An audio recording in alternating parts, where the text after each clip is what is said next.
الرحمن الرحيم الحمد لله كما ينبغي الجلال وجهه وعظيم سلطانه والصلاة والسلام على نبينا محمد وآله أما بعد هي حصو जेको आहे दुरूस रमज़ानिया पंजो हिसो दुरूस रमज़ानिया पंजो हिसो त अॼु असां छा त इबादतूं जेके रमज़ान में इंसान खे करणियूं थो खपनि त उन्हनि जे बारे में थोरो ॻाल्हायूं था। त ॾिसो न अल्लाह ताला वॾी हिकिड़ी नेमत इंसाननि जे लाइ कई आहे त इबादतूं मुख़्तलिफ़ नमूना करे छॾियूं आहिनि। उहे छाजे लाइ छो जो कंहिं माण्हू खे हिकिड़ी इबादत ॾाढी सुठी थी लॻे प्यारी थी लॻे ॿिए खे वरी उहा न वरी ॿी थी लॻे, तंहिंजे करे इंसाननि जी तबियत मट आहे त तंहिंजे करे इंसान खे अल्लाह ताला इबादतूं बि मट ॾेई छॾियूं आहिनि। इहे कीअं त ॾिसो न के इंसान खे ॾिसो त निमाज़ में ॾाढो शौक़ु हूंदो आहे त निमाज़ जेको तमामु फ़र्ज़नि खां पियो अलॻि या नफ़ली सुन्नत जेके पढ़नि उन्हनि सां ॾाढो शौक़ु हूंदोसि ऐं ॿियनि खे त न अलाह यानी ॿी इबादत जेके अलाह चई आहे जीअं त मुख़्तलिफ़ इबादतूं आहिनि। जीअं पहिरियों फ़र्ज़ त पंज जेके वक़्त निमाज़ सभु को पढ़े थो, राति ॾींहंनि में जेके पंज फ़र्ज़ आहिनि ख़म्स फ़िल ऐं जेके पंज फ़र्ज़ इंसान पढ़े थो त ॾिसो त इहे पंज जेके फ़र्ज़ आहिनि अलाह वटि 50 लिखबा ऐं ततव्वुअ खां सवाइ यानी नफ़िल अलॻि सुन्नत अलॻि। इहे इंसान जेके इहे पढ़ंदो त उन्हनि जो सवाबु धार मिलंदो, छो जो फ़र्ज़ त इंसान ते फ़र्ज़ु आहे उहो ज़रूरी पढ़णो आहे कीअं बि करे उनखे न आहे छॾिणो, पर जेको नफ़ली जेके उन्हनि जा बि वॾो सवाबु आहे ऐं साबित आहिनि जेके नफ़िल इंसान खे पढ़णा आहिनि त उहे न छॾे। ऐं जेके निमाज़नि खां पोइ जेके नफ़िल आहिनि जा सुन्नतूं आहिनि जीअं सुन्नतुल फ़ज्र जी 2 रकातूं आहिनि ऐं ज़ोहर खां अॻु में 4 रकातूं आहिनि ऐं ज़ोहर खां पोइ इहा सुन्नत जेके ज़ोहर खां पोइ जेके 2 रकातूं आहिनि, वरी 2 रकातूं मग़रिब जी निमाज़ खां पोइ आहिनि ऐं वरी इशा खां पोइ 2 रकातूं आहिनि। इहे जेके आहिनि इहे सुन्नतूं जेके इंसान इहो न छॾे कोशिशि करे त इहे निमाज़ जूं मुकमिल हूंदियूं, निमाज़ में खोट जेके थींदी त उहा उन में पूरी थींदी वेंदी। ऐं राति जी निमाज़ जेकी अलाह खे ॾाढी पसंदि हूंदी आहे, जीअं अलाह ताला क़ुर में उन जे बारे में चए थो वल्लज़ीन यबीतून लिरब्बिहिम सुज्जदन व क़ियामा, जेके राति जो कुझु निंड बि कनि था ऐं के कुझु टाइम सजदे में था गुज़ारनि। यबीतून लिरब्बिहिम सुज्जदन व क़ियामा, बीठे ऐं सजदनि में। ऐं ॿी जॻह ते इहा सूरतुल फ़ुरक़ान में 46 आयत में अलाह ताला चए थो, वरी ॿी जॻह ते चए थो अऊज़ु बिल्लाहि मिनश शैतानिर रजीम ततजाफ़ा जुनूबुहुम अनिल मदाजिअ यदऊन रब्बहुम ख़ौफ़न व तमअन व मिम्मा रज़क़नाहुम युनफ़िक़ून फला तअलमु नफ़्सुम मा उख़फ़िय लहुम मिन क़ुर्रति अयुन जज़ाअन बिमा कानू यअमलून। हिते अलाह ताला चए थो त ततजाफ़ा जुनूबुहुम, राति जो हुननि खे जिन टांडनि ते सुम्हंदो आहे इंसान पियो टच कंदो आहे त ईअं हुननि खे निंड न ईंदी, जेके मोमिन हूंदा उथंदा जल्दी ऐं यदऊन रब्बहुम उथी राति जो अलाह खे पुकारींदा ख़ौफ़न व तमअन, अलाह खां डिॼंदा बि ऐं उन में उमेद बि हूंदनि त व तमअन मिम्मा रज़क़नाहुम युनफ़िक़ून, ऐं जेके अलाह से उन्हनि खे ॾिए थो माल मिल्कियत पैसा त उन मां बि ख़र्च कनि था। फला तअलमु नफ़्सुन, अलाह से चए थो उन्हनि खे ख़बर न आहे त के उन्हनि जे लाइ मां छा जन्नत में रखे छॾियो आहे, मिन क़ुर्रति अयुन जज़ाअन बिमा कानू यअमलून, जेको अमल कंदा उन जी जज़ा मां हुननि जे लाइ जन्नत में तयारु करे छॾी आहे। वरी इहा सूरत सजदा 16 आयत में ऐं नबी करीम सल्लल्लाहु अलैहि वसल्लम फरमाए थो अफ़ज़लुस सलाति बअदल फ़रीज़ा सलातुल लैल, इहा रिवायत सही मुस्लिम जी आहे। ऐं नबी करीम फरमाए थो त जेके बहितर में बहितर निमाज़ आहे राति जी निमाज़ जेकी आहे इहा रिवायत सही मुस्लिम जी आहे। ऐं ॿी हदीस में नबी करीम सल्लल्लाहु अलैहि वसल्लम फरमाए थो अय्युहन्नास अफ़शुस सलाम अतइमुत तआम वसिलुल अरहाम वसल्लू बिल्लैल वन्नास नियाम तदख़ुलुल जन्नत बिसलाम। ही हदीस तिर्मिज़ी जी आहे, हदीस सहीह आहे। इन में नबी करीम तर्जुमो करे ॿुधायूं त नबी करीम चए थो अय्युहन्नास, ओ इंसानो, अफ़शुस सलाम, सलाम हिक ॿिए खे कयो, व अतइमुत तआम, ऐं हिक ॿिए खे मानी खारायो, ग़रीबनि खे मानी खारायो, वसिलुल अरहाम, ऐं पंहिंजी सिलत रहमी कयो, माइट मिटनि खे छिनियो न, सिलत वसल्लू बिल्लैल, ऐं राति जो निमाज़ पढ़ो, वन्नास नियाम, माण्हू जेॾी महिल सुता पिया हूंदा, तदख़ुलुल जन्नत बिसलाम, सलामत सां इंसान जन्नत ॾे गुज़री वेंदो ऐं वेंदो पहुचंदो जे इहे शयूं सभु कंदो। ईअं जीअं राति जो जेको वितर जे जेके निमाज़ आहे उन में बि जेको रिवायतूं तमामु घणी थियूं अचनि ऐं उन्हनि में के रिवायतूं ज़ईफ़ आहिनि के सही आहिनि, उहे मुख़्तसर करे ॿुधायूं था। जीअं वितर जेको आहे त मशहूरु ऐं सही रिवायतूं जेके 11 राति जो नबी जी निमाज़ घणी जेकी सॼी बि हूंदी 11 हूंदी, 3 वितर ऐं 8 नफ़ली जेके हूंदा उहे पढ़ंदो हो।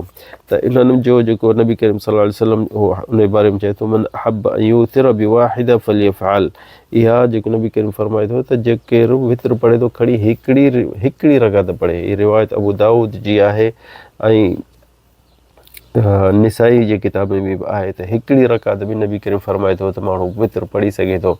ऐं जेको 3 रकातूं पढ़ंदो त उहो अहब अलाह ॾे प्यारो आहे, जेके 3 रकातूं वितर पढ़े। छो जो नबी करीम जी ॿी हदीस आहे, चए थो क़ाल सल्लल्लाहु अलैहि वसल्लम मन अहब अन यूतिर बिथलाथ फलियफ़अल। अबू दाऊद ऐं निसाई जी रिवायत हदीस सही आहे त इहे 3 रकातूं नबी करीम चए थो जेको चाहे त 3 रकातूं वितर पढ़े त उहो पढ़ी सघे थो।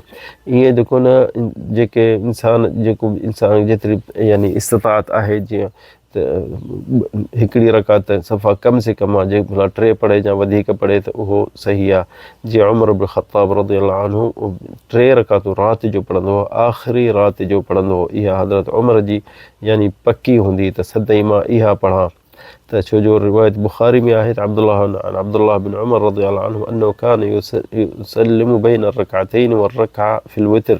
इहा रिवायत अचे थी त अब्दुल्लाह बिन उमर चए थो त वितर जेको बाबू पढ़ंदो 2 रकातूं आख़िरी में पढ़ी ऐं पोइ वरी हिकिड़ी रकात धार।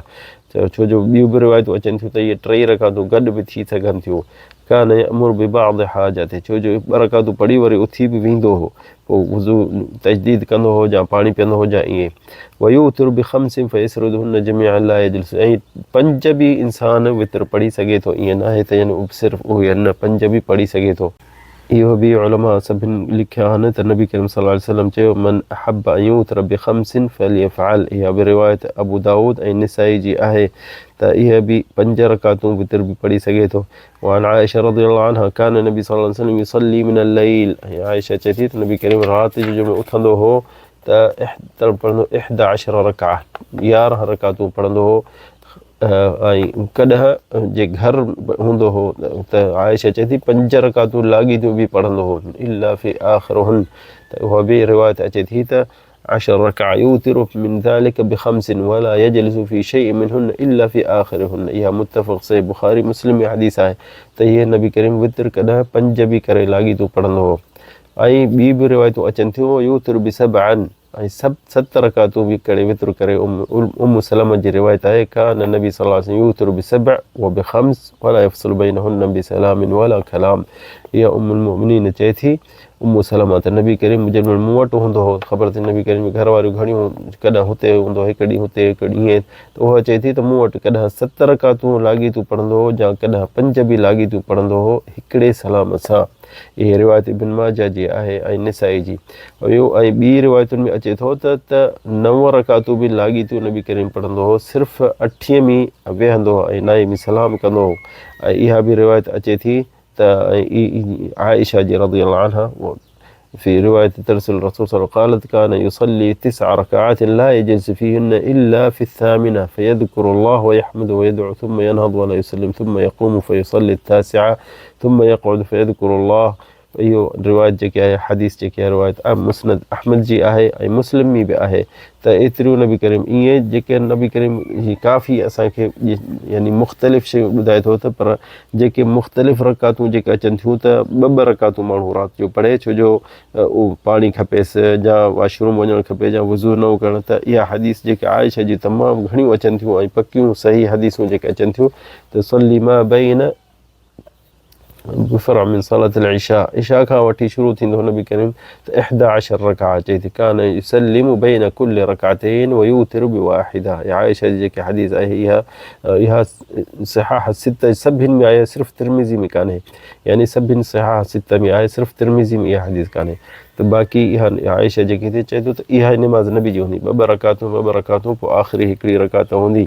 ऐं ॿी बि रिवायत में अचे थो त 4 पढ़ंदो। ईअं मुख़्तलिफ़ नबी करीम जी रिवायतूं अचनि थियूं त वितर या तहजुद या तरावीह सम्झो सभु क़ियामुल लैल जी निमाज़ आहे। इहा हदीसूं घणियूं जेकियूं बुखारी मुस्लिम में हदीसूं अचनि थियूं। इन में असांखे छा फ़ाइदो मिले थो त इंसान जेको राति वारी निमाज़ जेकी आहे उन में सियात आहे, कुझु गुंजाइश आहे त इंसान जो घणी पढ़े सघे त घणी पढ़े। जीअं नबी करीम सल्लल्लाहु अलैहि वसल्लम चयो अय्युकुम ऐं पुछे थो त जे केरु केरु इमाम हुजे मस्जिद में अय्युकुम अम्मन नास फलयूजिज़, नबी करीम फरमाए थो केरु बि तव्हां मां को इमाम आहे मस्जिद जो त छा करे फलयूजिज़ निमाज़ घणी वॾी न करे फ़इन्न मिन वराइहिल कबीर, छो जो पोयां तव्हां जेके वॾा आहिनि बुज़ुर्ग आहिनि पोड़ा आहिनि ऐं कबीर वदईफ़ ऐं के कमज़ोर बि आहे वदल हाजा ऐं कंहिंखे कमु आहे वांदो न आहे को उनखे सुम्हणो आहे या का शइ, त इहा रिवायत बुखारी में बि आहे। वफ़ी ॿी लफ़्ज़नि में फ़इज़ा सल्ला वहदहु फलयुसल्ली कैफ़ यशा, नबी करीम चए थो पर जे माण्हू अकेलो आहे पंहिंजे घर में ई थो पढ़े इहा बि रिवायत बुखारी जी आहे त पोइ उन जी मर्ज़ी जेतिरो बि निमाज़ खे वॾो करे, छो जो सहाबियुनि जी रिवायतूं तमामु घणियूं अचनि थियूं त नबी करीम निमाज़ वॾी करे पढ़ंदो हो पंहिंजे घर में। त इंसान जो रमज़ान में इहे फज़ीलत अहिड़ी न विञाए ऐं रमज़ान जो हिकिड़ो वॾो फ़ज़ल अज़ीम आहे। नबी सल्लल्लाहु अलैहि वसल्लम चए थो मन क़ाम रमज़ान ईमानन व इहतिसाबन गुफ़िर लहु मा तक़द्दम मिन ज़ंबिहि, नबी करीम चए थो जेको रमज़ान उथंदो, मन क़ाम रमज़ान जेको क़ाम यानी इंसान उथंदो रोज़े जे लाइ त न उथंदो ही तहज्जुद या तरावीह जे लाइ, ईमानन व इहतिसाबन ऐं ख़ुलूस नियत सां गुफ़िर लहु मा तक़द्दम मिन ज़ंबिहि, इहा बुखारी मुस्लिम जी रिवायत आहे। त तंहिंजे करे असांखे इहो इन्हनि मां असांखे मालूम थिए थो त इंसान रमज़ान जो टाइम न विञाए ऐं इन में ख़ुलूस नियत जीअं चए थो इहतिसाबन यानी कोई कंहिंखे ॾेखारण जे लाइ न, रियाकारी जे लाइ न, या असांजी ड्यूटी आहे निमाज़ पढ़णी इन जे करे न, जेको अलाह जे ख़ातिर ख़ालिस नियत हूंदी त उनखे अलाह ताला गुनाह माफ़ करे छॾींदो ऐं इहे शयूं न विञाए, छो जो महीनो रमज़ान जो एॾो तेज़ जल्दी ख़तमु थी थो वञे जो इंसान खे ख़बर ई कान थी पए। तरावीह उलमा चवनि था छो तरावीह नालो थियो आहे, छो जो हिकु ॿिनि रकातुनि खां पोइ वरी साह ई खणनि था त माण्हू को पाणी पीअंदो, को वॉशरूम वेंदो या को वज़ू ॾिसे कंदो, त इहो उन्हनि जे लाइ ॿ रकातूं बहितर आहे ऐं मशहूरु थी वियो। ऐं नबी करीम सल्लल्लाहु अलैहि वसल्लम जेके अकेलो पढ़ंदो त वॾी निमाज़ करे पढ़ंदो, पर जे माण्हुनि जो हूंदो त पोइ ईअं करे पढ़ंदो। ऐं नबी करीम पहिरियों 3 रकातूं 3 ॾींहं रमज़ान में तरावीह नबी करीम पाण पढ़ायूं। उलमा चवनि था सुनत न आहे, के माण्हू आम चवंदा आहिनि छो नबी खे 3 ॾींहं जेके पढ़ायूं इहा सुनत नथी छा, हिकिड़ो दफ़ो बि पढ़ायां त बि सुनत थी वञे, पर नबी करीम 3 ॾींहं पढ़ी। जीअं साहिब बुखारी आइशा रज़ियल्लाहु अन्हा अन नबी सल्लल्लाहु अलैहि वसल्लम हदीस में फरमाए थो सल्ला फिल मस्जिद ذات ليلة وصلى بصلاته الناس ثم صلى ثم قال وكثر الناس، ऐं 3 ॾींहं नबी करीम ॾिसो त माण्हू तमामु घणा थी विया आहिनि।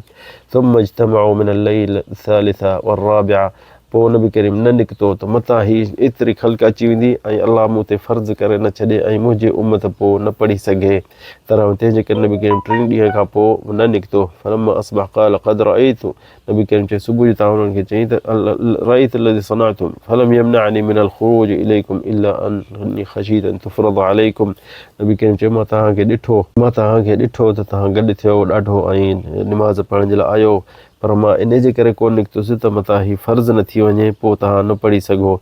त तंहिंजे करे त इहो नबी करीम 3 रातियूं पढ़ी वरी न निकितो, पर पोइ साहबी अलॻि अलॻि पढ़ंदा हुआ, को किथे को 2 ॼणा को 3 ॼणा ईअं, त इहा नबी जी सुन्नत हूंदी।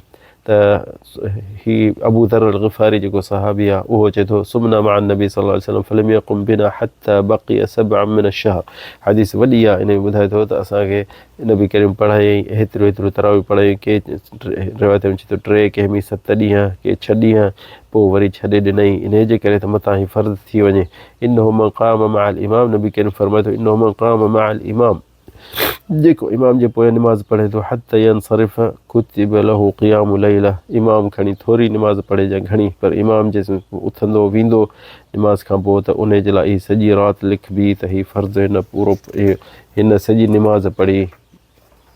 ऐं उलमा जो इन किताबनि में ॾाढो ख़िलाफ़ अचे थो त तरावियूं केतिरियूं आहिनि, उहे असीं आणियूं था पर उन्हनि जे अक़वाल में कुझु ज़ाफ़ आहे कुझु कीअं, ऐं उहो असीं अक़वाल जे अमानत इल्मी आहे त ज़रूरु ॿुधाइणो आहे। त उलमा चवनि था त तरावियूं केतिरियूं रकातूं आहिनि ऐं वितर उन्हनि सां गॾु या अलॻि, इहे के चवनि था त 41 रकातूं बि आहिनि, वक़ील 39 39 बि आहे चवण उलमा जो कौल आहे, वक़ील 29 बि आहिनि, वक़ील 13 ऐं 13 रकातूं बि आहिनि। इन जी रिवायत कुझु पकी आहे अब्दुल्लाह बिन अब्बास खां, वक़ील 19 19 जो बि आहिनि, वक़ील 13 वक़ील 11 ऐं 11 11 ताईं 13 ताईं इहे सभु आहिनि। ऐं बाक़ी इन्हनि जी रिवायतूं जेकी पकी आहे 11 जी तमामु घणियूं रिवायतूं आहिनि ऐं त एतिरियूं नबी करीम पढ़ियूं ऐं पढ़ंदो हो सदाईं। ऐं अब्दुल्लाह बिन अब्बास जी बि आहे त 13 बि पढ़ी।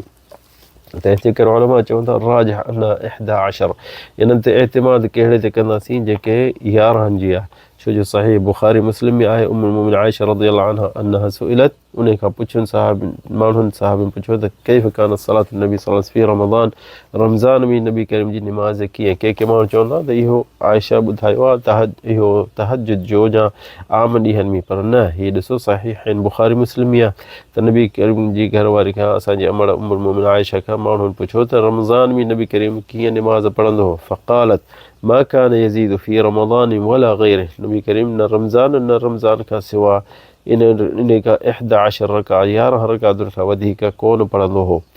तंहिंजे करे रिवायतूं जेके पकियूं अचनि थियूं इहे बुखारी मुस्लिम में आहे ऐं नबी करीम जे उम्मुल मोमिनीन आयशा इन रिवायत ते घणो उलमाउनि जो अमल आहे। छो जो पकी रिवायत आहे सनदनि मतननि ऐं काफ़ी सहाबिन इन्हनि जे इहे अचे थो। जीअं अब्दुल्लाह बिन अब्बास बि चयो कानत सलात नबी सल्लल्लाहु अलैहि वसल्लम 13 रकात 13 रकातूं। इहा बि रिवायत जेकी अचे थी मिनल लैल इहा रिवायत बि बुखारी में आहे। इहा रिवायत जेकी आहे बुखारी में आहे। पर जेके ऐं मुवत्ता इब्न मालिक जेको मुवत्ता अन साइब बिन यज़ीद रज़ियल्लाहु अन्हु नबी करीम फरमाया अमर उमर बिन ख़त्ताब रज़ियल्लाहु अन्हु औ उबय बिन कअब व तमीम अद-दारी अन यक़ूमा लिन्नास बि 11 रकात। हज़रत उमर इन सहाबी खे उबय बिन कअब व तमीम अद-दारी खे चई त 11 रकात 11 रकात माण्हुनि खे तरावीह खां वधीक न पढ़ायो। ऐं सलफ़ सालिह तमामु घणो जेके इन शइ जेके हदीस असाइब जेके रज़ियल्लाहु अन्हु इन ते एतमाद कंदा आहिनि। ऐं हिते उलमा चवनि था त छो वॾी निमाज़ नंढी निमाज़ जो छो फ़र्क़ु थियो। छो जो सहाबी जेके नंढी निमाज़ घटि रकातूं पढ़ंदा हुआ उन में सहाबी चए थो त सलफ़ सालिह खां वठी त छा कंदा हुआ हिकिड़ी रकात में 200 आयतूं पढ़ंदा यानी सूरत अल बक़रा ज़रे घटि अधु खां मथे एतिरे क़दुरु जो उन जे पोयां जेके माण्हू लठुनि ते ज़ोर ॾेई बीहंदा हुआ। त इहो हिकिड़ो ख़िलाफ़ मकान आहे कसीर मुन्नास। ॾिसो इहो सलफ़ सालिह के कंदा हुआ जिन में पंहिंजे पाण में हिक ॿिए खे सुञाण मशवरो करे पोइ कंदा हुआ त के पोयां को कमज़ोर या बीमार न हुजे। छो जो तरावी जेकी आहे नंढी जे करे पढ़ियो त नंढी बि जाइज़ आहे वॾी बि पढ़े पर तुमअनीना ऐं जेतिरो सुकून हुजे मिसाल 4 5 या 10 माण्हू हुजनि पंहिंजे पाण में सलाह करे त वॾी करे निमाज़ पढ़े असांखे ताक़त आहे त पोइ ठीकु आहे। इन में इन उलमा जो क़ौल आहे त इन में का शइ न आहे। बाक़ी जेके कमज़ोर या ज़ईफ़ या पोइ उहे नंढी निमाज़ करे पोइ 11 रकातूं पूरो करे 3 वितर 8 जेके आहिनि ॿी निमाज़ जेकी आहे तरावीह जी थींदी छो जो रमज़ान में वॾो फ़ज़ल आहे। ईअं न त माण्हुनि खे बेज़ार करे ऐं तरावीह में माण्हू केरु अचे बि न पोइ इमाम पियो अकेलो पढ़े।